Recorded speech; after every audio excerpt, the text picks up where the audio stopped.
बिस्मिल्लाहिर्रहमानिर्रहीम। अस्सलाम वालेकुम वरहमतुल्लाहि वबरकातुहू। आज यौम आशूर है, 10 मुहर्रम मुबारक। बेनकाब न्यूज़ के प्रोग्राम के लिए मैं इस वक्त हाजिर हूँ।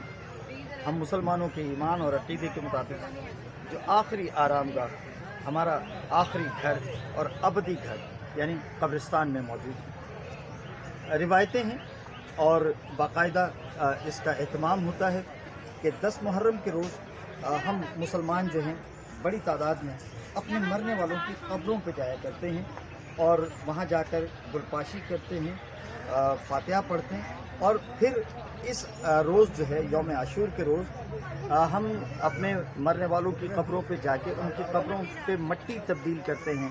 उनकी कब्रों की जो डैमेज खुदा न खास्ता हो चुका होता है उसकी नई फिलिंग करते हैं, कब्रों को नया करते हैं। उन पर मैंने जैसे पहले कहा कि हम फूल डालते हैं।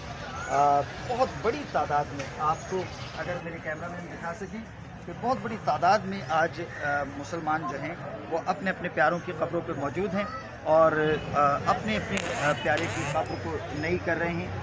मट्टी लाई जा रही है, मट्टी ला के डाली जा रही है की मट्टी, और इतनी वाफिर मकदार में मट्टी तो ये ट्रकों में, ट्रॉलियों में भर भर के ये मट्टी लाई जाती है। और ये कब्रिस्तान में तकरीबन लाहौर के हर शहर, हर कब्रिस्तान के पास जो है इस तरह से ये ट्रक मट्टी के भर भर के आ रहे हैं। और सारा प्यारों का इंतजार करना चाहिए। कब्रों में सोए हुए लोग आज बस्ती में देखते हैं, वही का हुजूम आता है तो इन कब्रों में सोए हुए लोगों को भी इत्मीनान होता है। कहा गया है मेरे दीन में कि अपने प्यारों की कब्रों पर जाया कीजिए, वो आपका इंतज़ार कर रहे हैं। इजाज़त दीजिए, अल्लाह।